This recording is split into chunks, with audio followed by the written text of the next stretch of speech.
Namah Vishnu Padaya Krishna Prishtaya Bhutale Shrimati Bhagavad Swami Nidhi Namani Namaste Saraswati Devi Gauravani Pracharine Vishwashri Vashakti Sutale Shri Shri Krishna Chaitanya Prabhu Nityananda Shri Advaita Gadadhara Srivasadi Gaura Bhakta Vrinda Hare Krishna, Krishna Krishna, Hare Hare, Hare Ram, Ram.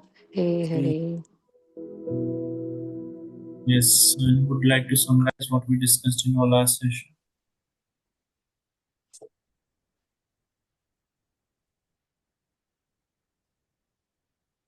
Hare Krishna, Prabhuji. Yes.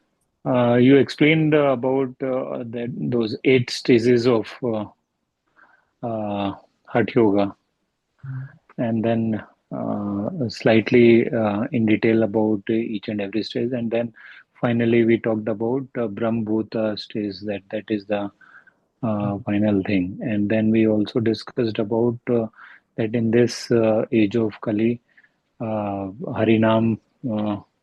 Sankirtan and chanting is the main thing which is going to deliver us. And eventually, other stages also eventually later on move to Bhakti Yoga, but that is an indirect way. And we also discussed about a story of Akbar Birbal, wherein the Birbal was dependent on chanting, and he concluded how Akbar acted like a beggar and brought meals for him. So how king can become a beggar and present it for his servant.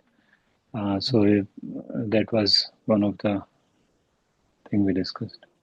Yes. Anyone would like to add something?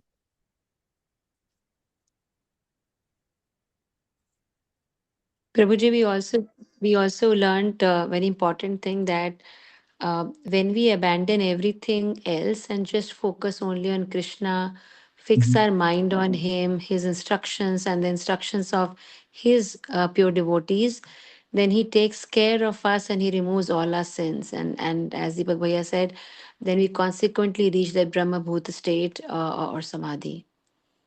Yes. Very nice. Anyone else would like to anything?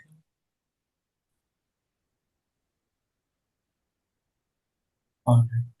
So nicely summarized. So we'll start with the next verse, that is verse number 28.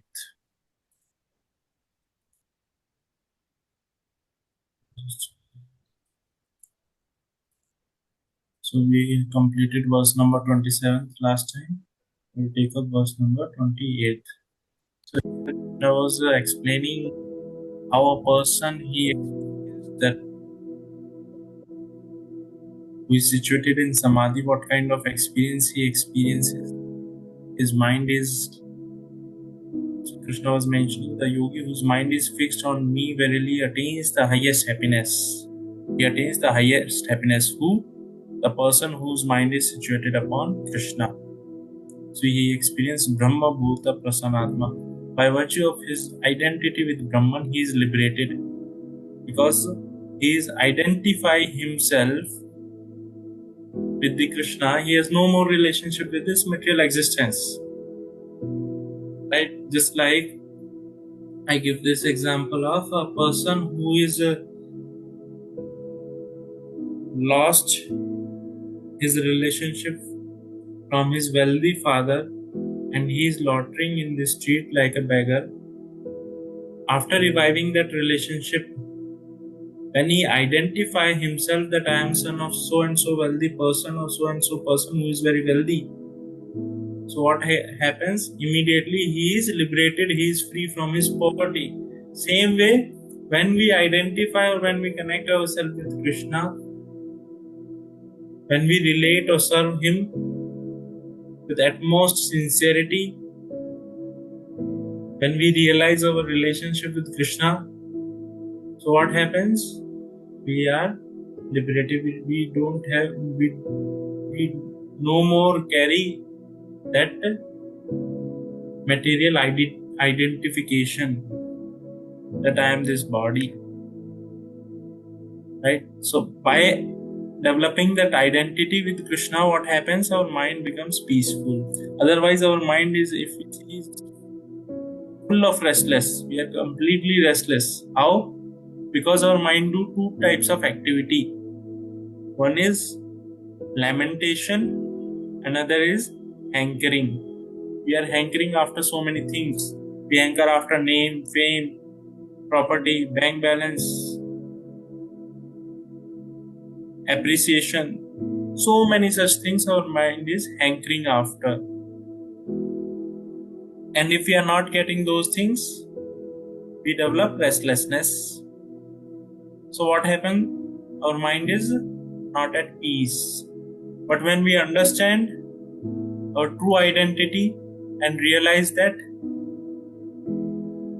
our mind becomes peaceful. We experience peace. And by that, his passion is quitted.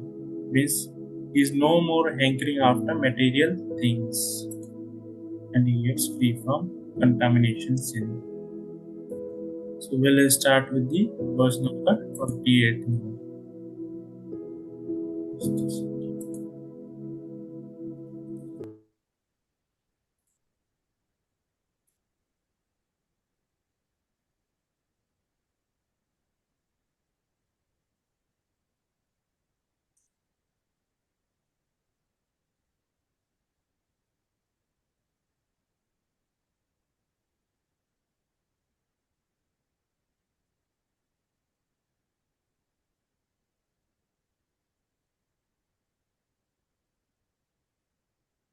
Yeah.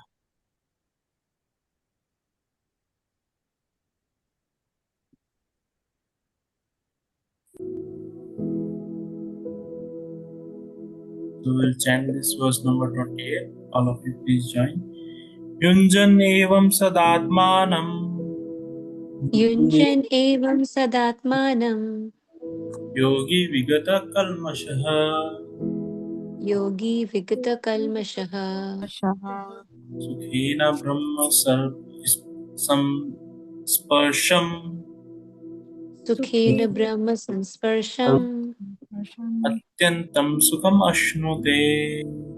अत्यन्तं सुखमाश्नुते. Anyone would like to chant this shloka?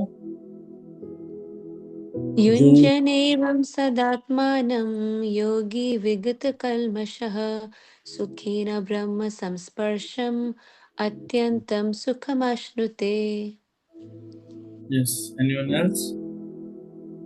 Junjunevam sadatmanam yogi vigata kalmasah sukhena brahmaspasyamattantam sukhamasante. Wonderful. Yes. Anyone else? युञ्जनेवं सदात्मानं योगी विगतकल्मष सुखेन ब्रह्म संस्पर्शम् अत्यन्तं सुखम् अश्नुते. Yes. Anyone else? युञ्जन्नेवं सुदात्मानं योगी विगते कल्मष सुखेन ब्रह्म संस्पर्शम् अत्यन्तं सुखम् अश्नुते. Yes. Anyone else?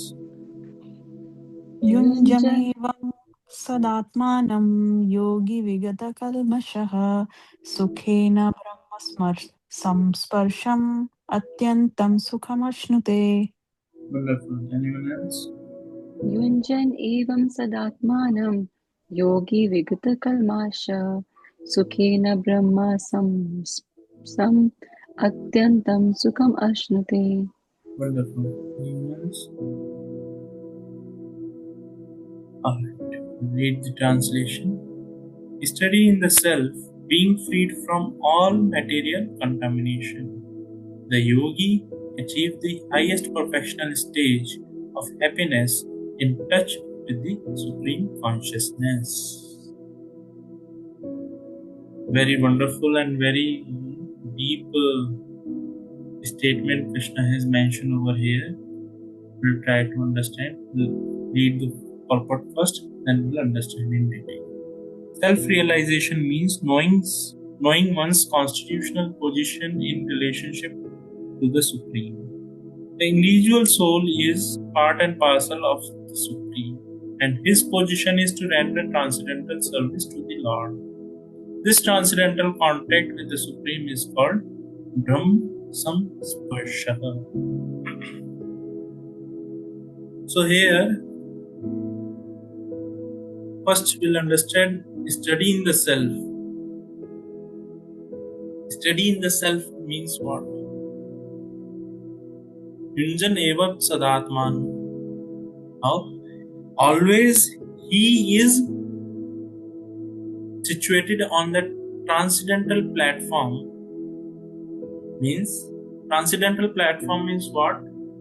When we are very well aware that we have a personal relationship with Krishna, we all are part and parcel of Krishna, we belong to Krishna, and we are very, very well aware of this fact, and based on that we act in spite of the situation around us. Many a times we face lot of situation around us like happiness, distress, heat, cold, like that Krishna was mentioning in Bhagavad Gita, various places, faming, infaming, good or bad, like that.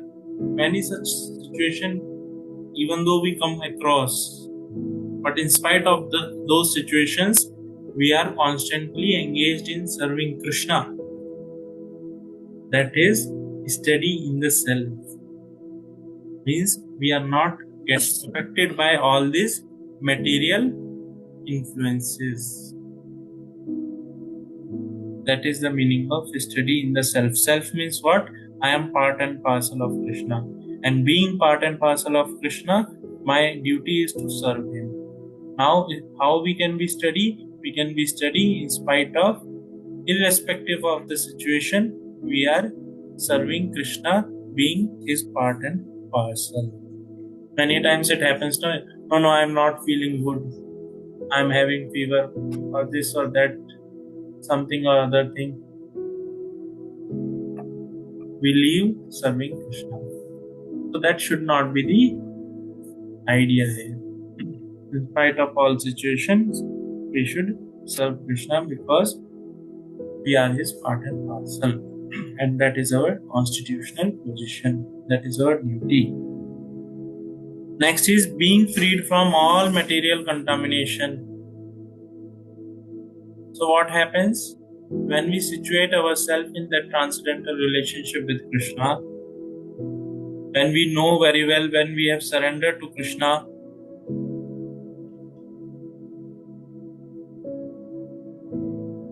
so what happens? We become free from all material contamination. Material contamination means free from all kinds of sin, also free from the influence of material modes of material nature.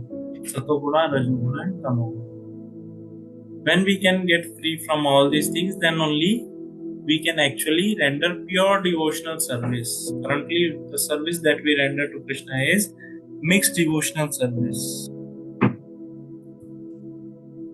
But when we get free from all such material contamination, and how that is possible? By chanting the holy name of the Lord. Eko Harinam Kori Sarva Papa Nash.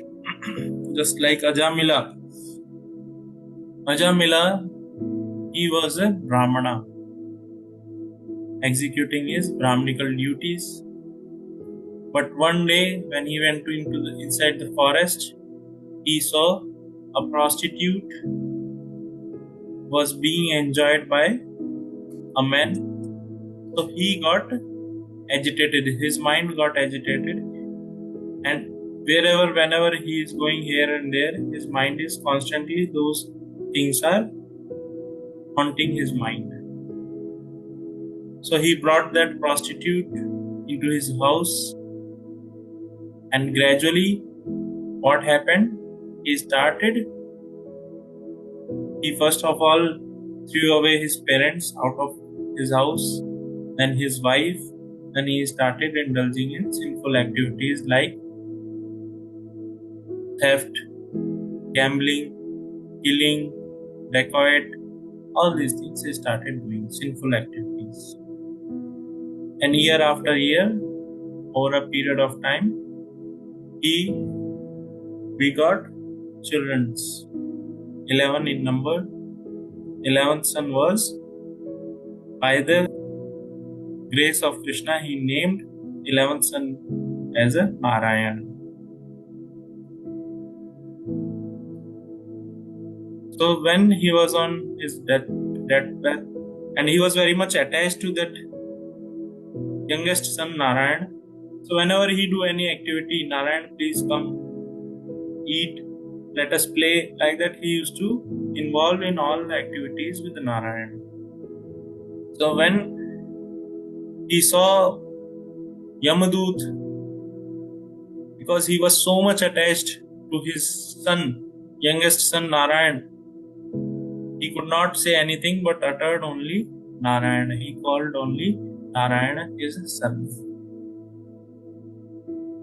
So Yamadut, they have come to take him away to the Yamlok, to the hellish planet.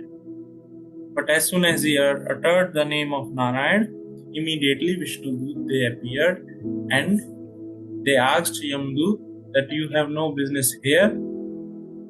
This Jiva now comes under the jurisdiction of Vishnu because he has chanted the holy name of Vishnu. They gave the example of just like a medicine is given by a doctor, even though patient may not know how this medicine works, the science behind it, but if he takes that medicine will work, he will get cure. Same way, knowingly, unknowingly, jokingly, in any way, if Krishna's name is chanted, that will have an effect.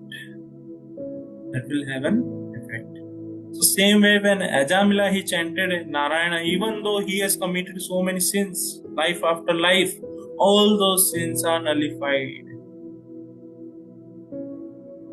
All those sins just nullified, and he is eligible to go back to Godhead. So this Vishnu Dutas, they asked Yamdutas that you go and check with your king Yamraj.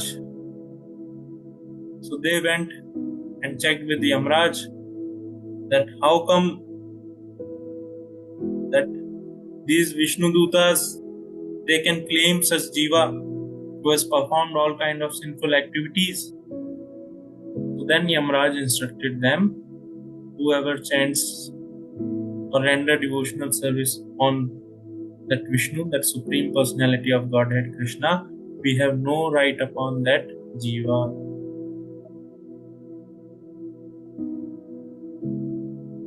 So he said, you fools, you should not even go near to such Jiva, such living entity. So what happened? Just by chanting the holy name of the Lord, and we, just like if we see Ajamila also, because he was so much attached to his young son Narayan, he was unconsciously, unknowingly, he was chanting Lord's name. And he was attached to his son, but what he was doing, he was chanting Lord's name. And at the time of his death, he could remember only what he was attached to. So same way, in our life, we have to mold our life in such a way, at the end of the day, we are attached to Krishna alone, or things which are related to Krishna. So what will happen? At the time of our death, the thing which are there in our subconscious mind, or the thing which we are attached to, will be able to remember only those things. And somehow or other, if we can remember by practicing devotional service, if we can remember Krishna at the time of death, so Krishna assures that he will go to my supreme abode, Paramdhan.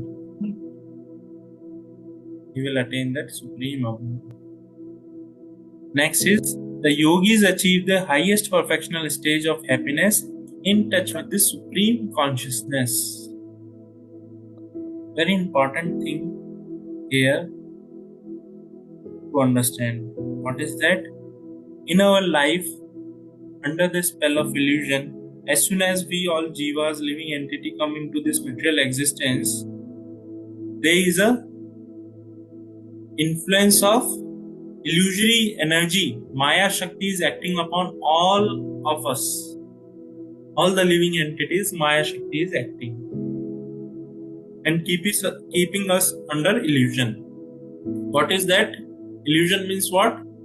We mistake rope to be a snake. We mistake rope as a snake. This is illusion. One of the example of illusion. Same way, what happens? How this in this world we get illusion? We mistake sense enjoyment or the sense objects to be the ultimate goal of our life because we derive certain kind of pleasure out of it. So we run after all those temporary things because this matter is temporary and things which are born out of this matter is also temporary. So we get entangled in this cycle of just taking some pleasure out of mixing of matter. Whereas ultimate happiness is what? When we are in touch with that supreme Brahman. Atyantam sukham ashnute. He attains Atyanta means unlimited, highest sukham. Happiness ashnute means he attains. How? Brahma samsparsham. By being in contact with that supreme Lord. So when we are in touch with Krishna, then we can experience ultimate happiness. Whatever happiness we get, suppose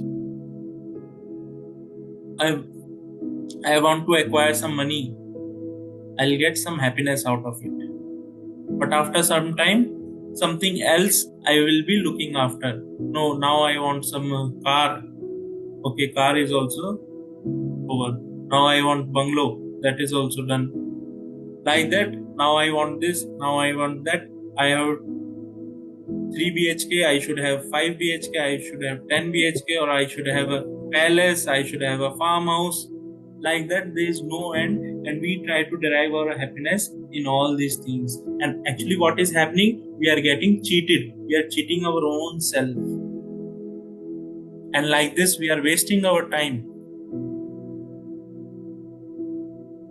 Janya Shunya Vishaya Hainu.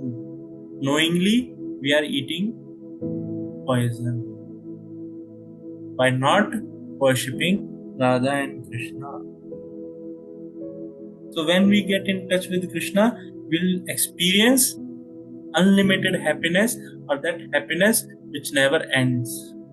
So always, constantly, we have to be in touch with Krishna. How? By chanting His holy name, by remembering Him, by hearing His instructions, by glorifying Him, by reading His pastimes, hearing His pastimes, by associating with His devotees, by rendering some devotional services, practical devotional services, cleaning the temple.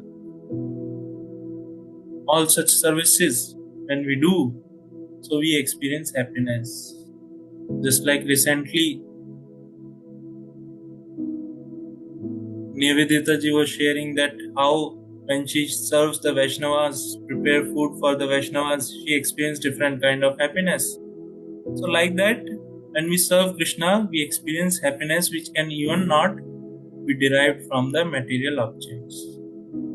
So this is what is possible when we are in constant touch with that Supreme Personality of Godhead. So that should be the goal of our life, how to add Krishna or how to mold our life centered around Krishna. And that is what is, if we see, is samadhi. We'll read next verse. In that next verse, very clearly Krishna has mentioned this point. I'll read out this. Sarva bhutastammatmanam sarva bhutani chatmani ikshate yoga yuktatma sarvatra samadarshana. Translation: a true yogi observes me in all beings and also sees every being in me. Indeed, this self-realized man sees me everywhere. I'll read out the purport. Very interesting verse it is. I'll read out the purport.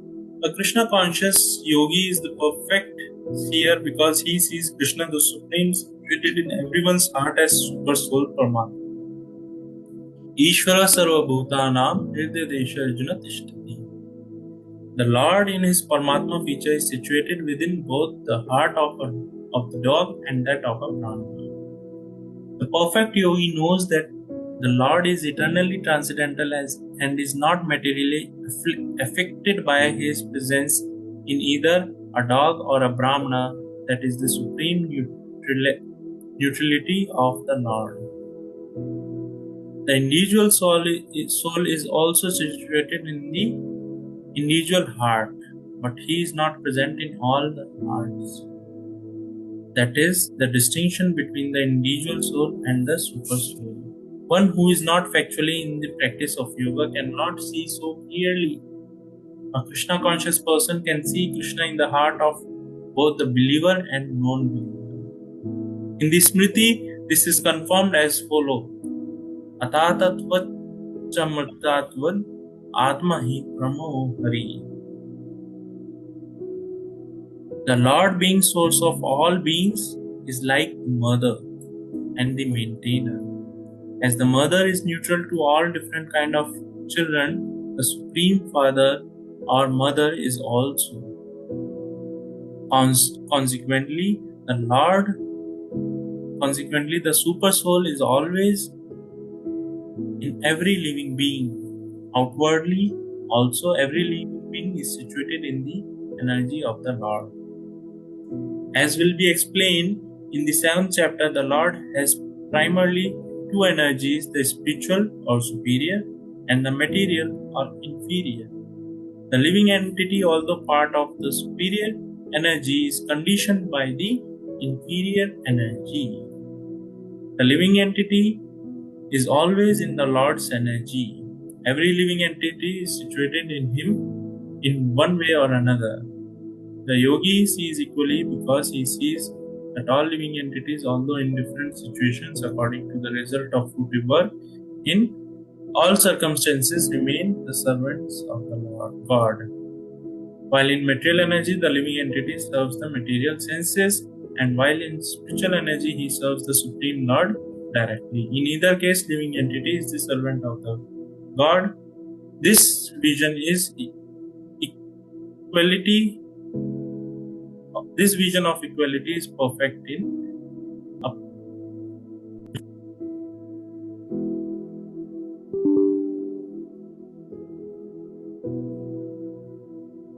here Krishna is mentioning about a person who is a true yogi, who has attained the perfection, how he behaves or how he sees the world, how he perceives the world. This is what Krishna is explaining over here. What is that? He observes all the living entity as Krishna's part and parcel. If we see all across the world, war is going on, and a lot of attempts has been made by various organizations, nations to establish universal brotherhood by various means and ways, but ultimately we see they end up with the war. Why? Because they are completely acting or seeing the things. Actually, what is the thing that makes the difference is how do we perceive. So how they perceive? They perceive I should be the superior. I should take the charge. I should control, or I should be this nation or this periphery or this area belongs to me. Like that, when they think like this, they have this kind of concept, understanding. So always there is a situation like war. Because here central point is this belongs to me, or I have right upon this thing. When that thing is disturbed, when certain agitation is there, war breaks down. Then they forget all this universal brotherhood. Whereas when we see that all the living entities belong to Krishna, whatever resources we have is Krishna, everything, Sarva Loka Maheshwaram. He is the Ishvara of everything. He is the cause of all causes. He is the owner of all the lokas. Then we established proper understanding of universal brotherhood. Then we can have a peace at world level, at universe level. Then only it is possible. So a true yogi sees the thing like this. He sees Krishna presence in each and every atom. Just like Lord Brahma, he is saying, Andantarastha Parmanu Chayantarastha. He is situated in all the Parmanu, means all the atoms. He is situated himself in all the atoms. He is situated in all the living entity as a Paramatma, whether that may be a dog or a Brahmana. He is situated everywhere. When we see that, suppose this gadget, this laptop I am utilizing, so Krishna, it's Krishna's energy. So like that, when we perceive, we will have a positive attitude towards everything. We will see good in everything. Otherwise, what will happen? We'll end up in seeing by default method. What is that by default? By default is seeing only externally. Seeing only, perceiving only matter, which is always we are seeing through this senses, which are always illusioned. So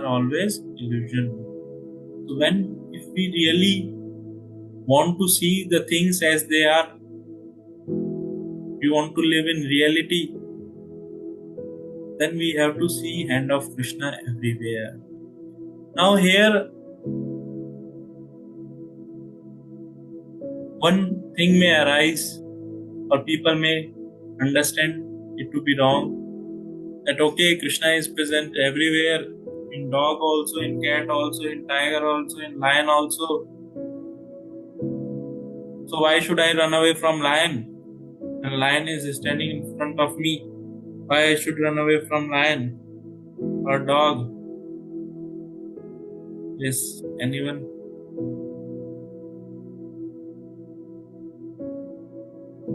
Krishna is present everywhere, then why we should run away from lion, or shall we stand there?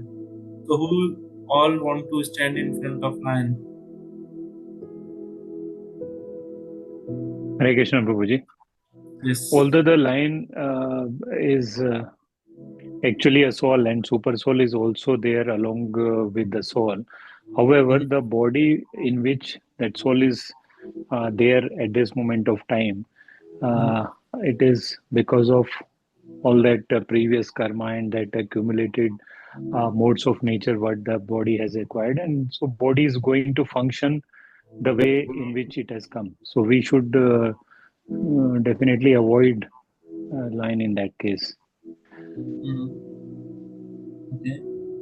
Yes, anyone else? I also agree that as you just recently, taught that based on situation to take an action. While we know Krishna is in every soul, but then it's important to understand that we have to do our karma basis that situation, our understanding, whether we should stand there or we should run away, avoid, and maintain our safety. We are not harming the lion or we are not harming the dog, but we are protecting ourselves and moving away from there. So, Prabhuji, what I also want to further add that we should not, knowing that Krishna is there in every living being, we should not discriminate in our thought process basis the outer body. However, we should definitely use our intelligence in terms of the treatment at that situation. But we should not discriminate our vision because of or our thought because of this, but we should discriminate our treatment or action. So nobody is there to stand in front of lion, is it? Nobody is. Unless the lion is in the cage. Okay. So yes, as rightly mentioned, so based out of our karma, we living entity go through various species. We acquire various bodies out of our karmic results. So same way that Jiva has acquired a body of a lion, which is very aggressive in nature, although Krishna is present. How? In the form of Paramatma, in the form of Super Soul, he is present in that lion too. But it doesn't mean that I go and embrace that lion. Oh, lion, I love you. Not like that. You are also Krishna. No, he is not Krishna. Krishna is present in that. He is a Jiva only, but Krishna is accompanying him as a Paramatma. Out of his karmic reaction, he has acquired this body,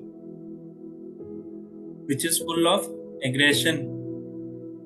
So we have to take proper measures, proper this thing to protect ourselves. Otherwise, we'll be harmed. If that protection comes at the cost, in the rarest scenario, that protection comes at the cost of killing that animal, so that also we should not hesitate. Because this human form of life is meant for realizing that Supreme Personality of Godhead. So we should protect ourselves for that purpose. Okay. So this is very important. And when we see, actually we have to train ourselves seeing Krishna's presence in every situation, in every object around us. Like that we have to train our mind. It will come by abhyasa, by practice, not like all of a sudden some capsule is there, you take it and it will work. No, with a practice over a period of time, it will come. We have to put conscious effort. And this is what is Krishna is anticipating or expecting from each of us to develop that kind of vision. Just like if we see in Golok Vrindavan or in Vrindavan, all the residents, all the Brajvasis, how their thought processes completely they are absorbed in Krishna. Everything is related with Krishna. If there is no relationship with Krishna, they simply reject that thing. They don't want. And this is what happened during the Rasa dance. So when this Rasa dance was going on, Krishna, he left all the gopis, he went away. So that point of time, gopis, they were searching for Krishna, but they were not able to find Krishna anywhere. Radharani is also searching. So Lord Vishnu, he appeared. So gopis, they said to Vishnu that if you know Krishna, then help us. Otherwise, we have no business with you. So even Vishnu also, they are not having any business, or they don't want to. In a way, they want only things which are related with Krishna. So that kind of consciousness a devotee should have. If he is seeing tree, oh, such a nice creation is created by Krishna, or this tree like that, or flowers are there. So it is said, Prabhupada says, these flowers represent the smile of Krishna. Or we should think how these flowers can be engaged in Krishna's service. So like that, we should always relate everything centered around Krishna. Even our day-to-day dealings, whatever distress, happiness we go through in our life, material, immaterial, we should see the hand of Krishna, even though it has no relationships. Just like many a times we just restrict Krishna in our life till the time we are in our puja ghar or in temple, or we are reading Bhagavad Gita, or we are chanting.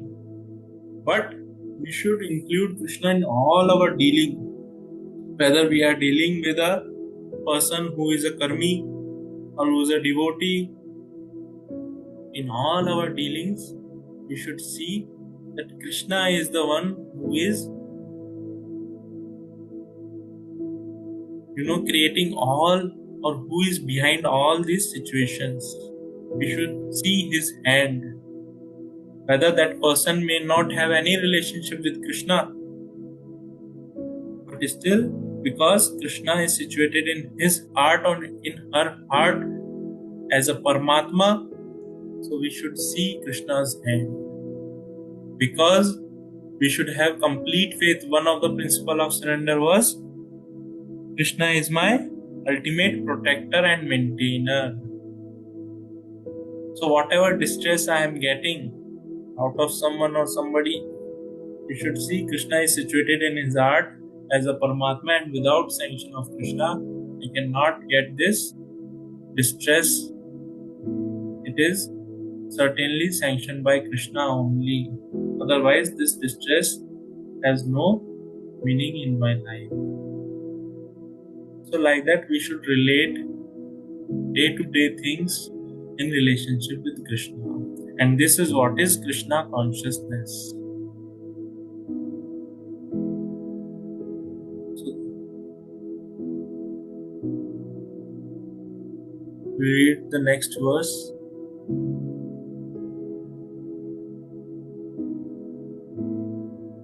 This verse is very important verse. I'll read this out. Yo mam pashyati sarvatra sarvam chamai pashyati tasyaham na pranayashyami sacha me na pranashyati. Translation: for one who sees me everywhere and sees everything in me. Now Krishna is concluding. Earlier he says how a yogi sees. Now he is concluding what happens to such yogi who sees everywhere and everything in me. He sees Krishna's presence. Krishna is all pervading. He is Sarvagna. He is present each and every nook and corner of this entire creation. He is situated in each and every atom. So he is all pervading. He is present everywhere. And everything is present in Krishna. Everything has emanated from him.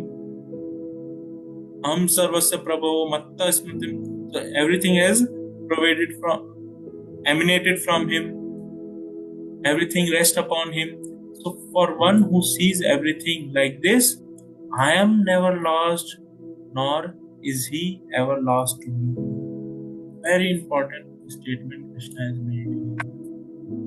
Tasyaham na pranashyami, sacha me na pranashyati. I am never lost, nor is he ever lost to me. We'll read the purport, then we'll.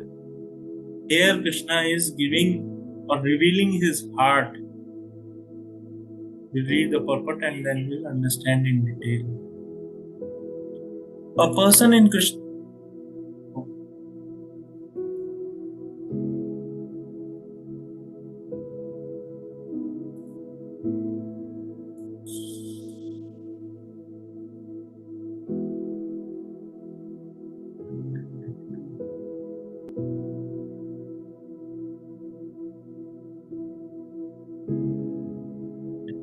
A person in Krishna consciousness certainly sees Lord Krishna everywhere and he sees everything in Krishna.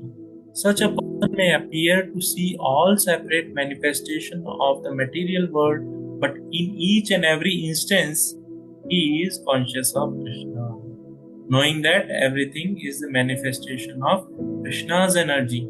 Nothing can exist without Krishna. And Krishna is the Lord of everything. And this is the basic principle of Krishna consciousness. Very beautifully Prabhupada has explained here what is the principle of Krishna consciousness, what is actually Krishna Mandir is, what is actually Krishna consciousness is. What is that? He sees Krishna everywhere, he sees everything in Krishna. And even though materially things, there is a variegatedness is there in this material existence.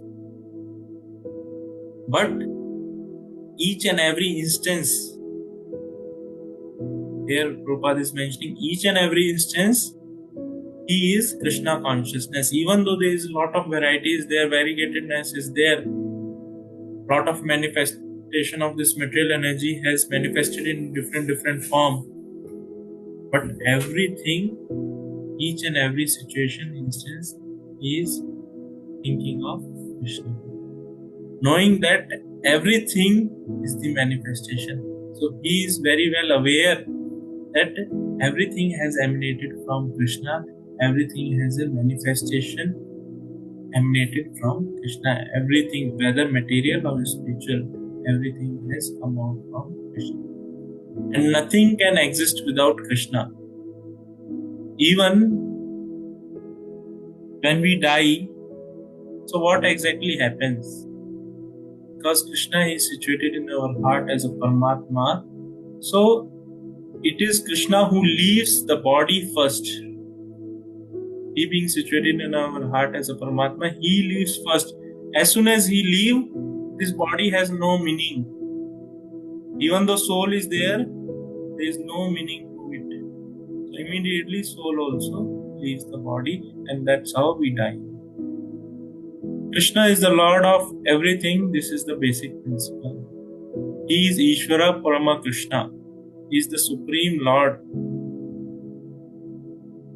And this is the basic principle of Krishna consciousness Prabhupada is explaining. We'll read further. Krishna consciousness is the development of love of Krishna, Krishna's position transcendental even to the material liberation. It is the stage beyond self-realization at which the devotee becomes one with Krishna, in the sense that Krishna becomes everything for the devotee.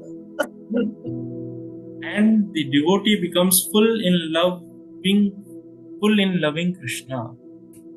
An intimate relationship between the Lord and the devotee then exists. In that stage, the living entity attains his immortality.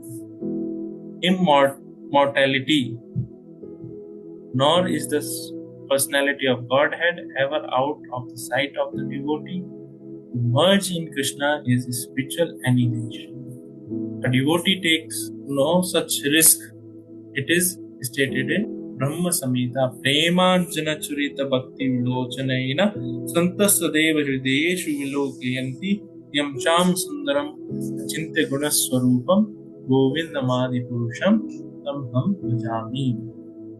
I worship the primeval Lord Govinda, who is always seen by the devotees whose eyes are pointed with the pulp of love.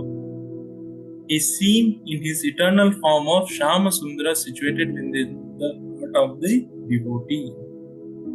At this stage, Lord Krishna never disappears from the sight of the devotee, nor does the devotee ever lose sight of the Lord. In the case of yogi who sees the Lord as Paramatma within the heart, the same applies. Such a yogi turns into a pure devotee, cannot bear to live for a moment without seeing the Lord himself. See, this is what happens as a result of developing relationship or love for Krishna. Just like, suppose you love someone so much. Actually, love means what? You want that person to be there for you. You cannot bear that separation. You cannot live even for a moment without that person. Just like, in material world, love is something very misunderstood. But if we try to understand, when we love someone, we want that person to be always there with us. So same way, when we develop that love for Krishna,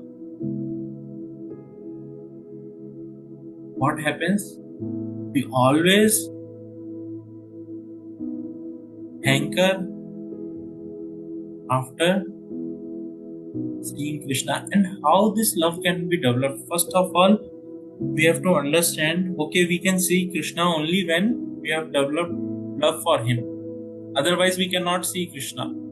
How much ever, whatsoever we may do, it is not possible to see Krishna.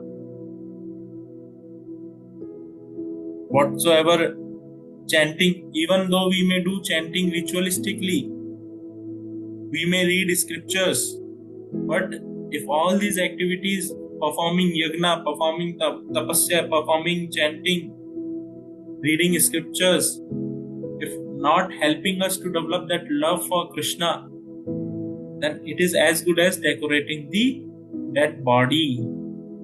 So how that love can be developed? In this connection, one very nice pastime is there. Once there was a thief, and that thief, he stole something, and lot of that soldiers of the king were behind this thief to catch him. They were running behind him to catch this thief, because this thief has created nuisance in the kingdom. So this thief, at one place, this Bhagavatam was going on. All the devotees, they have gathered to hear about Krishna. Bhagavatam was going on. So this thief came and sat there, and he hid himself amidst all the devotees who were sitting there and hearing Bhagavatam. So in that Bhagavatam, the Pravakta, that main devotee who was narrating the pastimes of Krishna, he was explaining how Krishna was, that portion he was explaining to others how Krishna actually looks like, what is his appearance. In 10th canto it comes, how he dressed up, how he looks, that he wears bracelet, wears Kaustuba jewel, armlets, crown, having peacock feather, carries a flute, wearing belt, that waist belt which is made out of gold. All these precious gem and stones, jewelry he is wearing, and all these jewelries dazzle when it is adorned by Krishna. This jewelry becomes more beautiful when it is adorned by Krishna. Like that he was explaining. So because he was thief, so his mind is always, oh, this jewelry, that jewelry. He is like, oh, Krishna must be a very rich person. He is wearing so much jewelry. So if I steal all these jewelry from Krishna, and who is this Krishna? A young little boy who is dressed like this by Yashoda Maiya. So like that he heard. So he thought, okay, young little boy, if I steal away all this jewelry from him, then in the entire life there is no need to steal anything. I can maintain myself very nicely and no need to have this fear running here and there, hiding all these things is over. And stealing from child is very easy. So like that he is thinking now. So at the end of this Bhagavatam session, this thief, he approached that main speaker who was delivering or narrating the pastimes of Krishna. He asked him, where I can find this young boy Krishna that you named? He said, you can go to Vrindavan and there you can find him. Because Krishna originally belongs to from Vrindavan and Krishna's temple are in Vrindavan. So like that he said, you can find him in Vrindavan. So he left for Vrindavan. He went there and he is asking, where is Krishna? Where I can find Krishna? So everyone is telling Krishna is everywhere. You are in his land only. Somebody is telling Krishna is there in that temple. So he is going there. Nothing is there. No child is there. Somebody is telling like this. Somebody is telling like that. But he is not getting Krishna. He wants Krishna. He is not able to get Krishna. He is getting more and more frustrated. Then somebody told that Krishna comes in the mid of the night in the forest. He comes and performs his Leela. In the dead of the night he comes. So he is going in the forest in the middle of the night. He is not finding Krishna. He is getting more and more disturbed. And also very eager. Krishna, where are you? Calling Krishna's name with lot of eagerness. He is calling out Krishna. So what happened? What he heard from that speaker who was delivering Bhagavatam, because he was looking out for Krishna in that same attire. So Krishna came as a very young boy, young child of 2-3 years old. Like that he came, appeared in front of him, dressed up with the same kind of jewelry and garments. Krishna appeared. Why? Seeing his eagerness to see Krishna. Even though he had a material desire. That what was material desire? I want to take away all the jewelry. But that eagerness, that laulyam ekmatra mulyam is the only cost one has to pay. So what happened? Krishna appeared, and seeing Krishna, because by having darshan of Krishna, one's material, all the senses get purified. So he came with the motive of taking away all the jewelry. Now he is no more hankering after the jewelry that is adorned by Krishna. First he trying to tell Krishna, oh Krishna, can you give me this thing?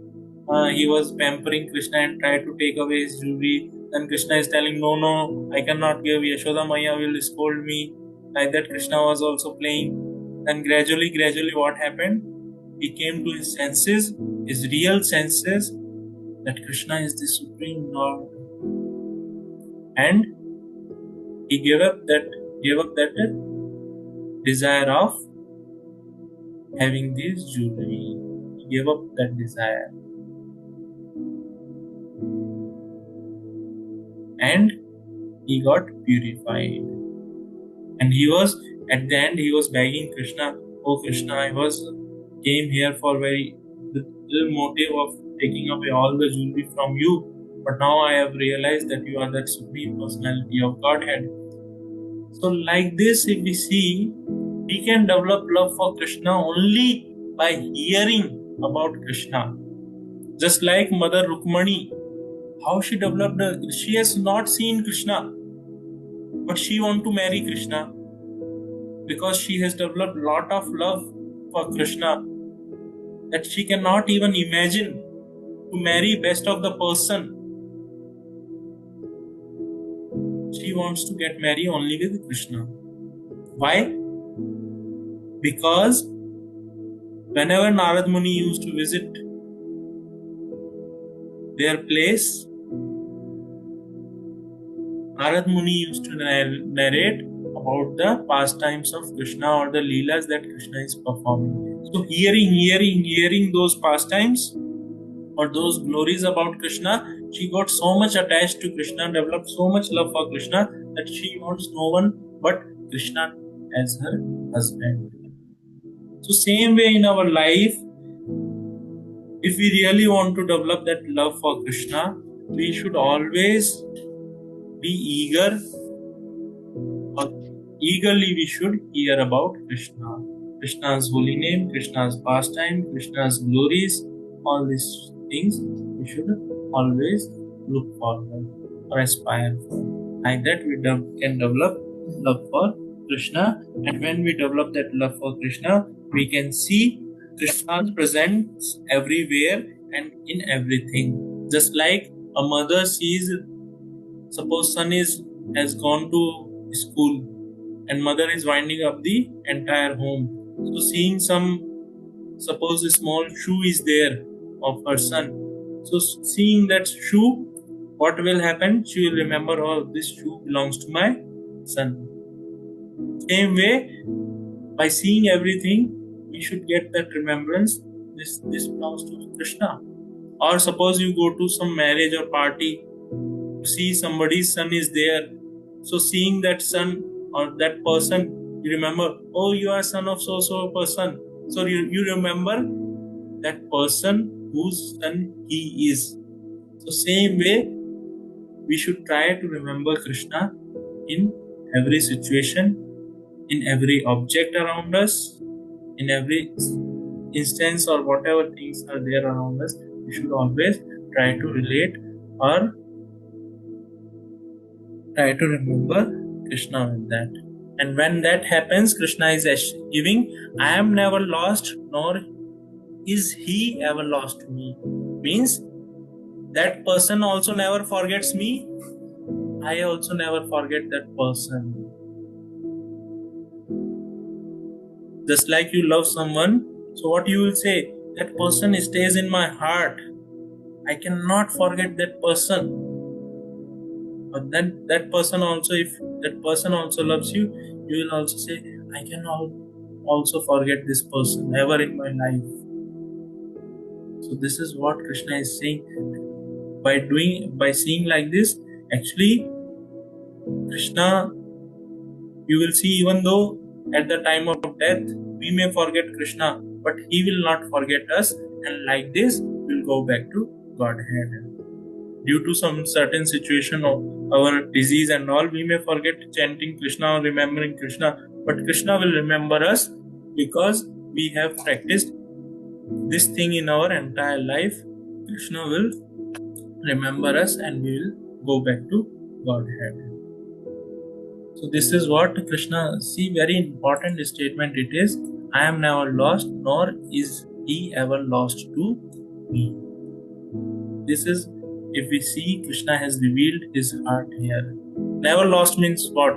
He will never get lost from my memory, from my heart. Right? So like that it is. So if anyone has any question or anything to share or ask, please feel free to share or ask.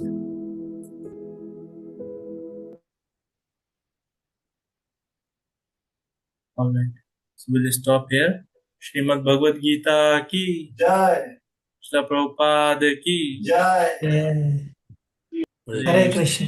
Hare Hare Krishna. Krishna.